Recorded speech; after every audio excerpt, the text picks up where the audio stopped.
Welcome viewers to this show, The Bliss Show. And with us here we have a distinguished personality. He is Professor M.Z. Umar, and currently he is the Chairman Governing Board of the Center for Open and Distance Education Code at the University, at the Osmanu Danfodio University, Sokoto. So we have him right here with us, and it is very vast when it comes to the issues of politics and the issue of Nigeria. So we'll be discussing, we'll be having some interaction about politics in Nigeria, how it has evolved, and the history of Nigeria relating to politics in Nigeria.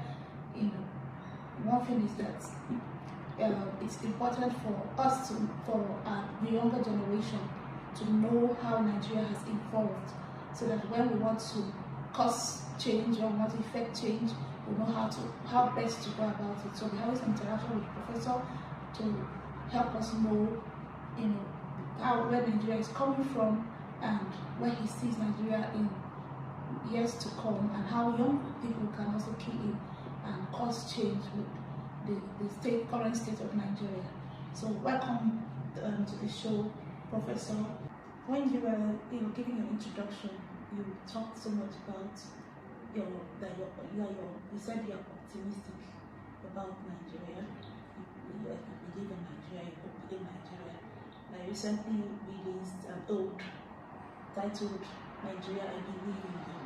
So there are so many other Nigerians there that still believe in Nigeria. So what is your dream for Nigeria? What's your hope for Nigeria?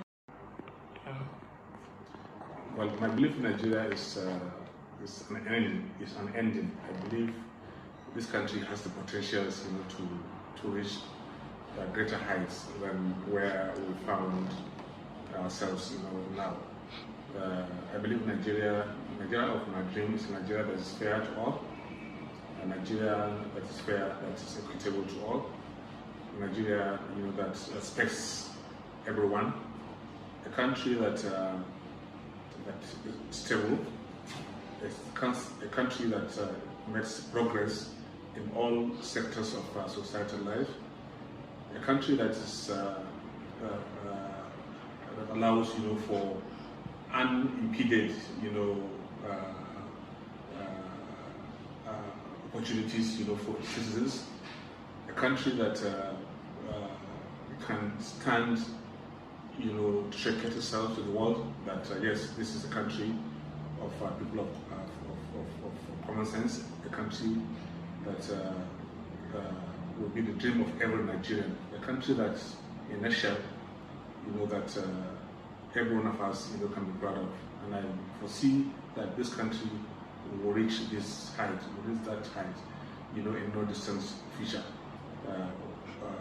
What we need to do is to have to make right choices, to ask questions, to demand accountability, to demand openness, to demand an end, to some of the vices that have militated against the growth and development of the country. And when I meet people from all parts of the country and I see the energy they exude, the passion they exude, the patriotism they show, for this country, I tend to believe that this country has, all it needs, to progress. And I think it is necessary for all of us, to seek the ways and means of fertilizing these dreams, so that eventually this country will be a country we will all be proud of among community of nations. And I believe it is possible. I believe we can do that. And I pray that I witness a country of my dream, before the end of my life. Thank you. Yeah, we all pray so. I remember my father, he's recalled, he's no longer alive. He actually died in the fight for the country during the early period of this Bring Back Girls. My father is a clergy, yes, but he came from he has always had this passion for Nigeria, and before he got into ministry, he worked with NAMSA, and then they're now NOA, So he has always had this passion for Nigeria. He would write commentaries on radio and all that. So on this fateful day, the Christian Council of Nigeria, River State Chapter, they are on their way, also lending their voices on this break back our girls movement. We're also talking about it. They are like a prayer walk, and that's why he slumped and died.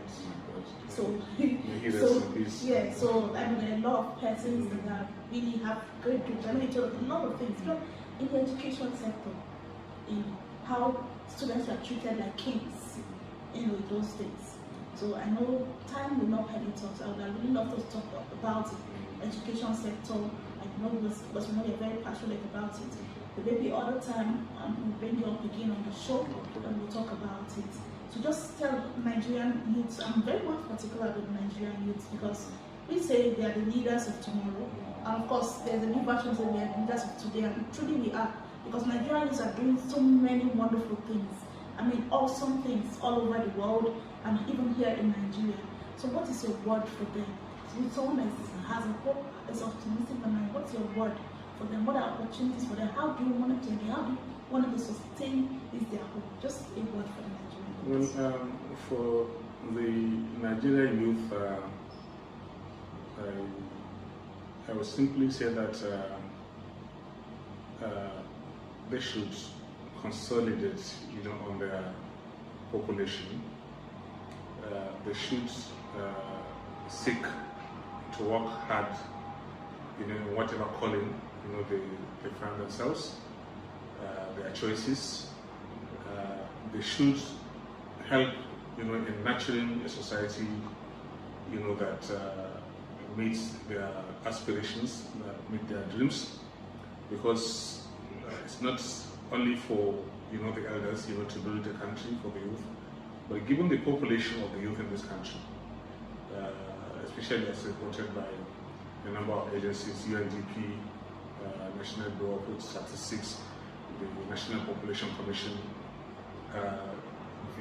the youth stand a good chance of being part of the making of a better Nigeria. But that will also entail a youth population that is not only ready to contribute to the development of the country, but are also ready to be part of the process of this making.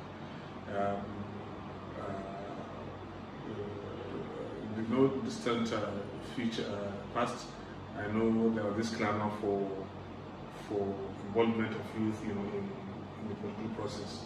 And many state governments in the country, have listened to the clarion call, where we have youthful, citizens, being part of the governance of states. Some as low as 25 years, as low as 24 years, serving as commissioners, serving as advisors. They're out there, doing the best they could. But I think for you or youth, you need to be able to exude what God has given you as youth, the energy, the commitment, the zeal. There has to be also an enabling environment, for this. So essentially, youth must seek to get educated, but not only educated, but also use to enlist, the skills, to build their skills. To shy away from activities or actions that are at variance, with the needs of the state as far as we're concerned. They should seek to not draw the country back, but be part of the building blocks, of a greater country that we all look forward to. I believe the youth of this country have the potentials.